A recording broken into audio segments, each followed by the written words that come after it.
Our esteemed guests, delegates, advisors, and the MUN Executive Board, a warm welcome to you all. It is with great pleasure that we welcome you to Georgetown, Qatar's Model United Nations 2015. As you may have noticed while signing in, or by simply looking around you, it is clear that many of you come from different nationalities, schools, backgrounds, and countries. This diversity serves a great asset to our conference, as the issues that shall be discussed in the different committees will be coming from very different regions all over the world. Challenging these issues aid us in understanding this world of ours that is currently in turmoil and deconstruct the changing politics that shape it.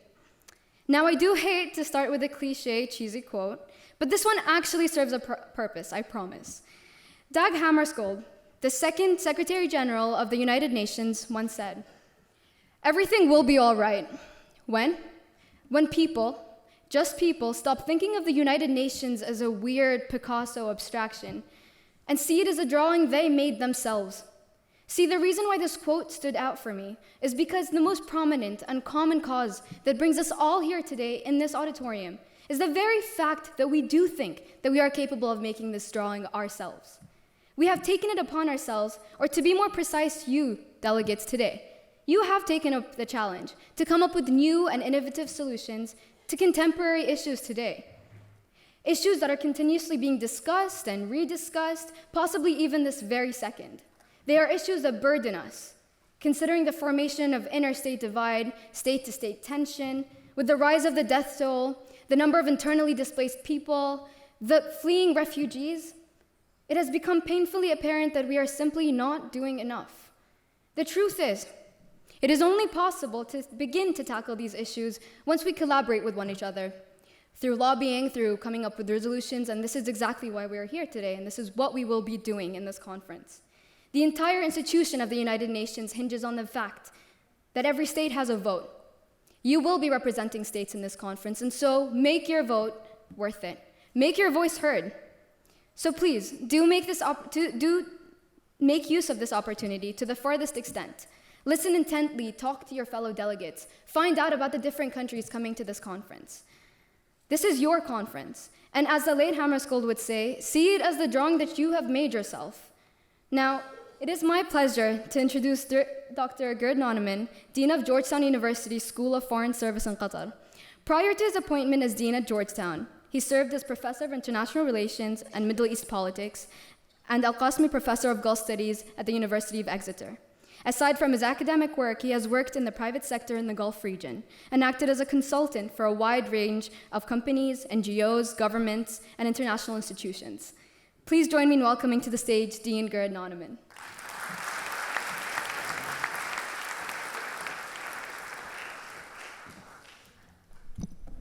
Thank you for that very nice introduction, but especially welcome to you all to, of course, QNCC, the Qatar National Convention Center, one of the most amazing convention centers anywhere in the world, I've always thought.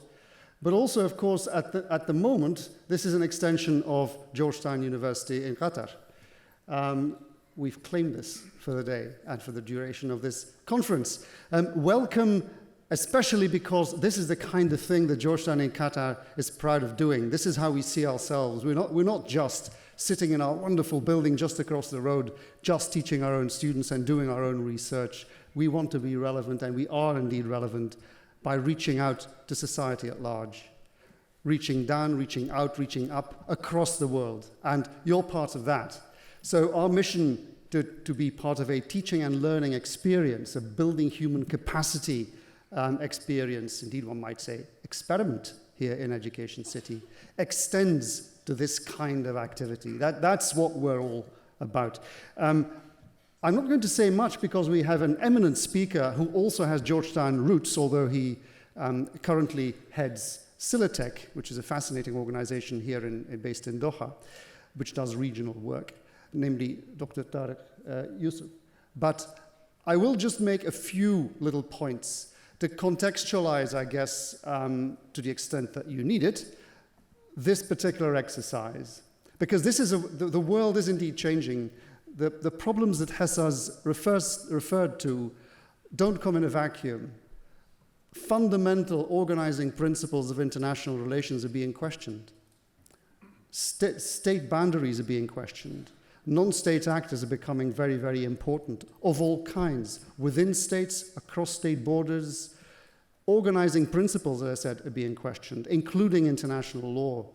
And some of the institutions, like the United Nations, that you're going to be representing or mirroring in the next few days, some of these institutions themselves are being questioned.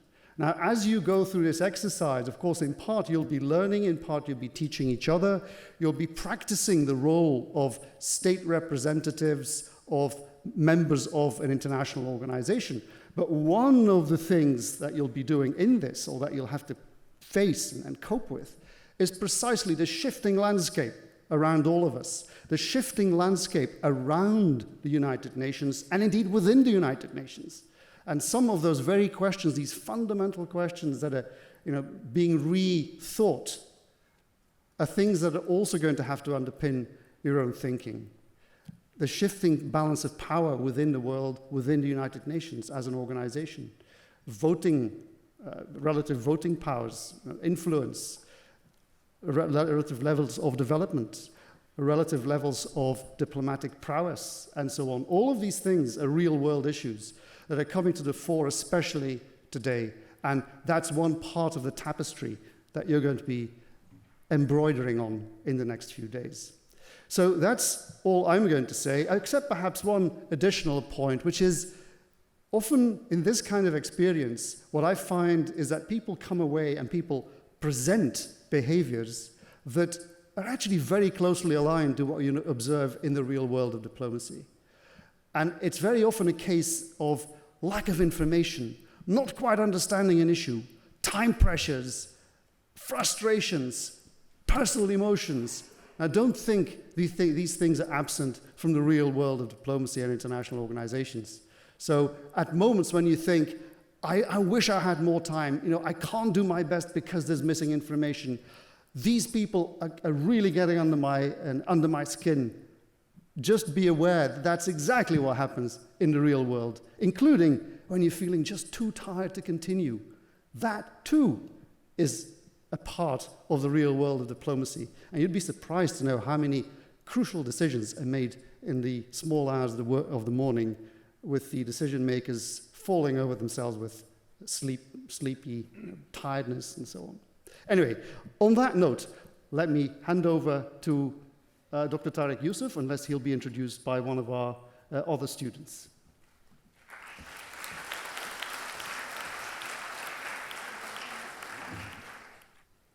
Hello, my name is Asha Al-Thani.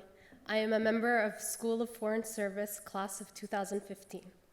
I will now recognize all of the schools participating in the 10th annual Georgetown MUN conference. When your school name is called, we ask you to stand up and remain standing. Kindly hold all applause till all schools have been called. From Qatar, Academic Bridge Program. Al Bayan Preparatory School. Al Arqam Academy. Al Jazeera Academy. Al Risala Independent Secondary School for Girls. American Academy School. Amna bint Wahab Secondary School for Girls. Ausaj Academy. Cambridge International School for Girls. Doha Academy Secondary School for Girls. Doha College. DPS Modern Indian School. MES Indian School. Middle East International School. Newton International School. Philippine School of Doha. Qatar Academy Al Khor. Qatar Canadian School. Qatar Leadership Academy. The Cambridge School. From Bahrain, Al Raja School. From China, Beijing National Day School. From Cyprus, American Academy, Larnaca. From Ethiopia, Aden International School. International Community School of Addis Ababa. From Ghana, SOS Hermain G Minor International School. From Jordan, Baptist School of Amman.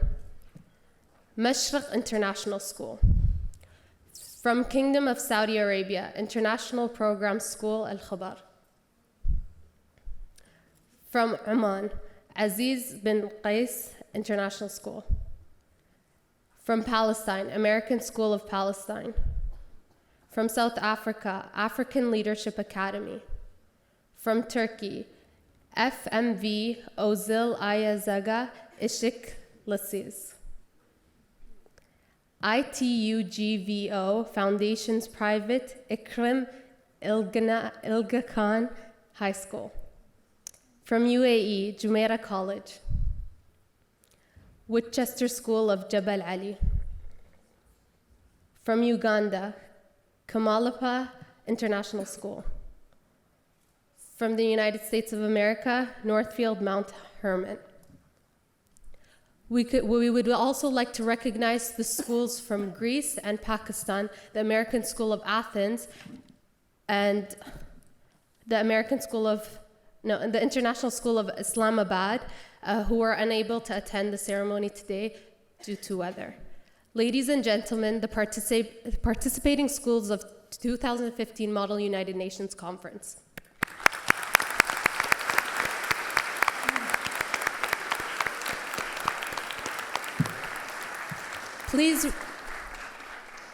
Please remain standing for the recitation of the MUN Honor Pledge led by Yunsuk of Georgetown class of 2016. Delegates, please turn to the Georgetown University Model United Nations Honor Pledge on page 6 of your program.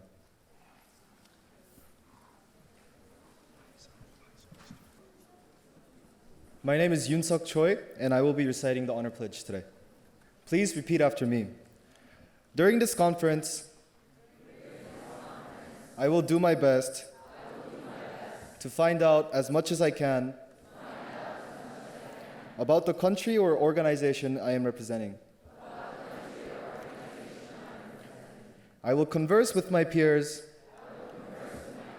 from countries around the world in a civilized and respectful manner. Despite multi-party and often heated debates, I will try to remain calm and composed. I will respect the fact that people hailing from different cultures have differing conceptions of the norms of social interactions. I will not only adapt to that, but take it as an opportunity to enhance my intercultural understanding. Thank you. Please be seated. Now it is my pleasure to welcome to the stage a member of Georgetown class of 2015 and this year's Model UN, Secretary General Maram Al-Dafa.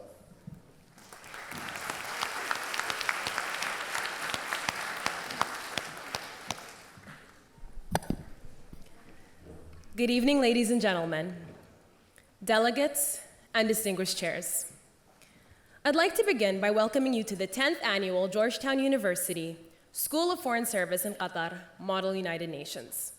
My name is Maram Al-Difa, and it is with great honor that I will be serving as your Secretary General for this year's conference. Now, it is not my goal to stand before you all today and tell you what you will gain from this experience, as each of you will leave this conference with a different story to tell. For some of you, it's your very first conference. For many of you, it's one of multiple conferences that you have attended. Now, I joined MUN as a timid 7th grader at the American School of Doha. Over the years, I gained experience and moved up to chairing positions at local and international conferences such as Thyman and Bayman. I also served as the Undersecretary General in last year's conference.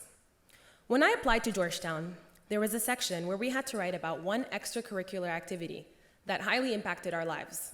For myself, it was MUN. I learned that looking at things in one way could not solve even the smallest of conflicts. As a daughter of a diplomat, I've lived the majority of my life abroad. On September 11th, 2001, I was a second grader in a local primary school in Washington, D.C. In the aftermath of 9/11, I could never understand why there was so much animosity against Arabs and Muslims. I used to always tell my father that I was sure there was a simple solution to everything. He told me the world was much more complicated than that. He was right. Today, we live in a world struck by ethnic differences, civil wars, poverty, and general violence. Joining the School of Foreign Service and my MUN experience gave me the tools to better understand these conflicts. I am in no way an extreme optimist, but I do believe that by taking on the role of another country and understanding where they stand on specific issues helps us bridge the gaps created by such conflicts. Many of you may not see yourselves as capable of making an impact, let alone working to solve the issues of today. But if we don't start here, now, today, then when do we start? As future diplomats, teachers, doctors, mothers and fathers, it is our duty to use our tools to help minimize the stereotypes and misunderstandings that fuel many of the conflicts around us.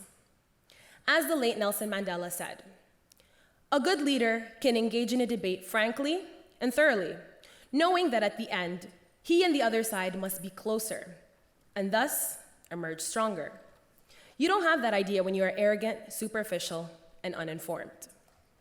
As the representatives of different countries, in the next few days, you must not approach an issue with a narrow mind or bias, but you must look at things through a critical lens and think of new approaches and solutions. The theme for our conference this year is a world in turmoil, the politics of change. The key word here is change. For the next few days, I urge you all to step out of your comfort zone and to make an effort to set aside your personal views to come up with solutions to the issues you are given. Whether you decide to passively take part or take a risk and join the debate is your choice. But I guarantee you that if you do take the risk, the experiences that you gain will stick with you for life. It's hard to name one region of the world today that is not struggling with some sort of conflict. The Islamic State in Iraq and Syria, the rights of women globally, the Ebola epidemic, and the deteriorating state of our environment are only some of the current issues that we will be debating at our conference. In your time with us at GMUN, I urge you to learn something from your peers. Learn a new word in a foreign language. Ask for help when you don't understand, but more importantly, keep an open mind. You're not only representing your assigned countries, but you're also representing your home countries in your time here. You are delegates on and off duty at this conference. Inspire people to learn more about your country and learn something about theirs in return.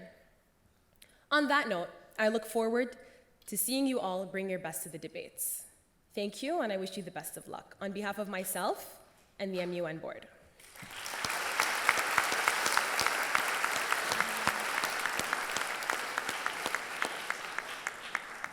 It is now my distinct honor to welcome to the stage Dr. Tariq Youssef, the Chief Executive Officer of Silatech, formerly on the faculty of Georgetown University, where he held the positions of Associate Professor of Economics and as the Sheikh Sabah Al-Salim Chair of Arab Studies. He has also served as the founding dean of the Dubai School of Government. Additionally, he co-founded the Middle East Youth Initiative at the Brookings Institute in 2007, where he has since served as non-resident senior fellow. He is a regular media commentator, public speaker, and advisor to international institutions, governments, and corporations on Middle Eastern affairs. Ladies and gentlemen, please join me in welcoming Dr. Tariq Youssef.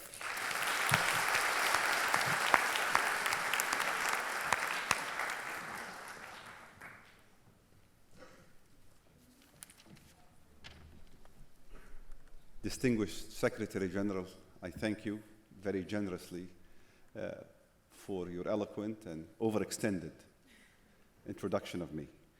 And I want to thank everyone for giving me an opportunity to be with you tonight. Should have started, and I will start with Masal Khair, Assalamu alaikum, wa rahmatullahi wa barakatuh. Alhamdulillah wa salatu wa salam ala rasulullah. It gives me great pleasure to be with all of you tonight and to give me a chance to address you at the start of what looks to be an incredibly interesting exercise. Now, I must warn you that the invitation was extended to me a little over 24 hours ago to address you. And as I was inspecting the agenda for the Security Council, for the Model United Nations program, reflecting on what are some incredibly critical, important, and difficult challenges facing the world, ranging from the threat of ISIS, the Ebola virus, the rights of women, climate change, you name it. As I was reflecting on these questions and asking myself, what should I discuss with you tomorrow? The tragic events of Paris surprised us and shocked us all in a little over 24 hours ago. And I think that set the tone for my own mind, and perhaps for many of you here in this room, as you approach very diligently, very seriously, questions of war and peace, of peace and security in the international arena, and how do you address them, how you deal with them, is going to be a very important part of what you do in the next couple of days. And so in many ways, I had no choice but to try to tackle that particular challenge to the extent that the tragic events of 24 hours ago in Paris are linked directly with the number one issue you guys have to debate, which is what to do about ISIS as a threat. What can I say? What should I say to perhaps potentially contribute a little bit to the discussion you'll be having? And so please forgive me for focusing on that one question. I'm going to take a few minutes to try to share with you some ideas. And in doing so, I'll be effectively reflecting on my own thinking, reflecting on my own reaction, and my own thoughts about what to do, what can be done, what shouldn't be done, the possibilities, the opportunities for change, but also the immense limitations on change. And I'm going to start off with something very straightforward, just to be very direct and very honest with you, and hopefully a little bit provocative. For me, as an Arab, middle-aged Arab, who spent most of his life looking at the region, studying the region from abroad, and now have had a wonderful opportunity to be close in the region and to travel in the region, I think of ISIS, I think of extremism, I think of radicalization, I think of the violence that has now become part and parcel of our daily living across the Arab world as being not only a direct result, but a necessary outcome of 4 or 5 decades of economic stagnation, political repression, lack of opportunities, regional disintegration, state fragility and failure in our own part of the world. To the extent that ISIS is a Middle Eastern phenomena, it is a self-inflicted problem, it is a self-created problem, and it's our problem largely to deal with. Recently, in a debate with a group of friends over, just as ISIS made its appearance in the region, people in front of me debated for about an hour who's behind them, what they're doing, the swiftness of their activities, movement, the logistical lines of support they were having. And you can imagine, everyone had an explanation. Most of the explanations around the dinner table revolved around who is sponsoring them abroad, who is the patron ultimately with the international community. After an hour of silence, I looked at my friends and I said, I've got some bad news to share with you.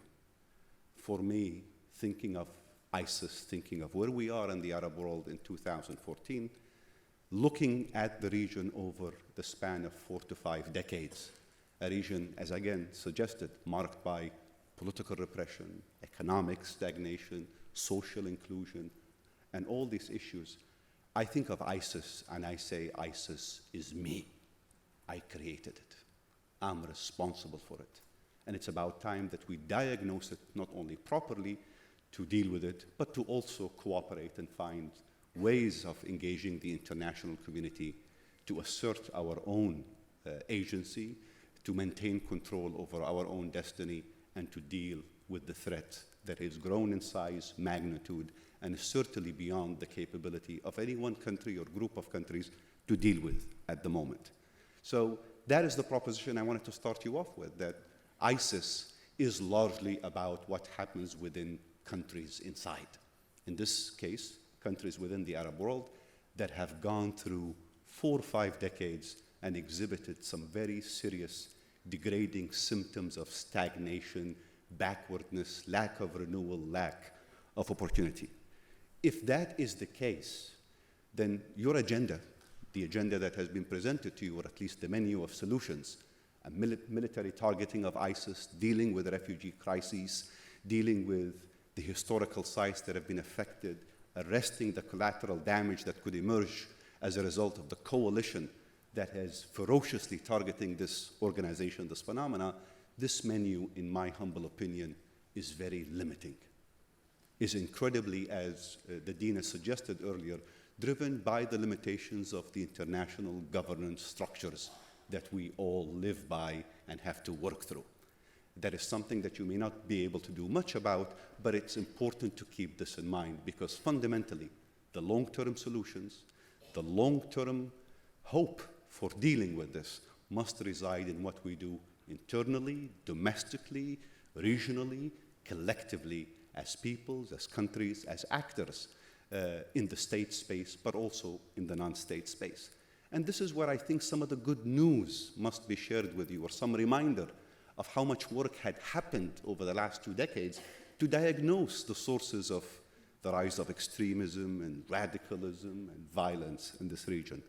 I think of the event of yesterday, and quite frankly, Maram, and thank you for pointing this out, I think of my reaction on 9/11 as I was driving down Connecticut Road and had to turn around to deal with the consequences of what had just happened. Yesterday, in many ways, was a reminder of things that happened not too long ago, but for me, this was a moment that I was fully cognizant of the consequences of and the ramifications of. More importantly, to link this up with what I had just earlier, there was a very vibrant, dynamic, open, and honest debate at the time about 9/11. Who is Al-Qaeda? Who is behind them? How could they have done this? Why did they do this? And a conventional wisdom within a very short span of time emerged. A conventional wisdom in Washington, in the region, around the sources of violence, extremism, radicalization, etc. And that conventional wisdom identified what needed to happen. What needed to happen involved governance reform, political reform, economic renewal, equity, questions of equity, questions of inclusion, questions of economic opportunities for young people. This was the conventional wisdom that I was very proudly a part of helping to shape, think through, write, and advocate for just a little over a decade ago. And yet what happened in the decades subsequent to this thinking, to the emergence of the conventional wisdom? The international response and the regional response to 9/11 was a mixture of internal repression, an international war on terror, an invasion of Iraq, and an enhancement of the very authoritarian, exclusionist structures that brought us to 9/11 in the very first place. We lost a decade in the process of doing this. We lost a decade of opportunities to tackle things internally, to ask societies through the United Nations, what are you doing, government A or B and C, to avoid the core sources of radicalism, exclusion, dissent, and instability. We missed those opportunities. And so as I reflected yesterday on what happened in Paris, as I was also thinking through the conventional wisdom that was bypassed in the interest of short-termism, because the international governance structure did not permit for the kind of open, broad, imaginative, creative, honest thinking, the fear that immediately came to my mind was, what if the reaction today to ISIS is a replication of the reaction in the post-9/11 moment? What would happen? We saw what happened since 9/11. Al-Qaeda has been replaced by ISIS, an even more ferocious, deadly, and dangerous phenomena. Al-Qaeda back in 9/11 had replaced Islamic Jihad, which in the 1990s was a fearsome phenomenon, an organization, but nowhere close to what Al-Qaeda had become. And yet ISIS today makes Al-Qaeda seem like a much more manageable problem. The question of ISIS, what to do about ISIS, is a question about who we are, what sort of a future do we choose to be a part of, and what will your generation do about it? Missed opportunities cannot sustain the international order, however fragile and broken it is. There are immense costs to inaction today that have manifested themselves in the past in greater consequences, not only for us in the region, for our neighbors and for the world at large. And so as I close on this opening, and forgive me, rather informal and not necessarily well-structured remarks, I just wanted to put before you the big questions on the table. As members of the Security Council, as representatives of various countries, let us not take the crisis in international governance, a crisis that has been alluded to already by the Dean, a crisis in the limitations of what international institutions can do, whether it's the UN, the IMF, the World Bank, and all these other structures. Let us not take this crisis as a given. Let us work on solving that as we also deal with the immediate need to tackle the big, great questions that will shape our time, questions of war, peace, security, and prosperity.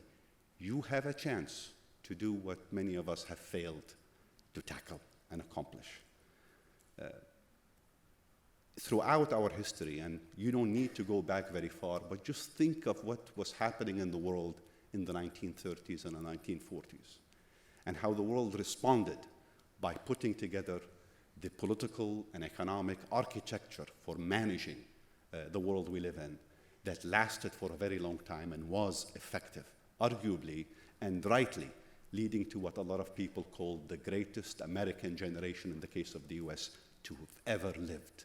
They tackled the questions of immediate need, but they also thought about the future and put together structures that would help avert growing crises and would respond to the needs of people for peace, security, and stability. In my humble opinion, dealing with ISIS tomorrow or after tomorrow within your committee meetings or in the open discussions must also be a part of a bigger discussion around the state of the world we live in, what we can do about it, and how you, as aspiring, young, relevant, and again, I want to underline the word relevant, will be able and be part of an improved and a better future for all of us to live in.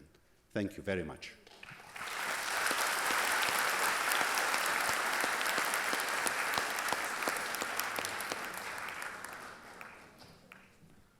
In honor of Georgetown Model UN's 10th anniversary, we have designed a special gavel for this year's opening ceremony. With the powers vested in me by the Georgetown Model UN Student Board, it is my distinct pleasure to officially declare the 2015 Georgetown Model United Nations open.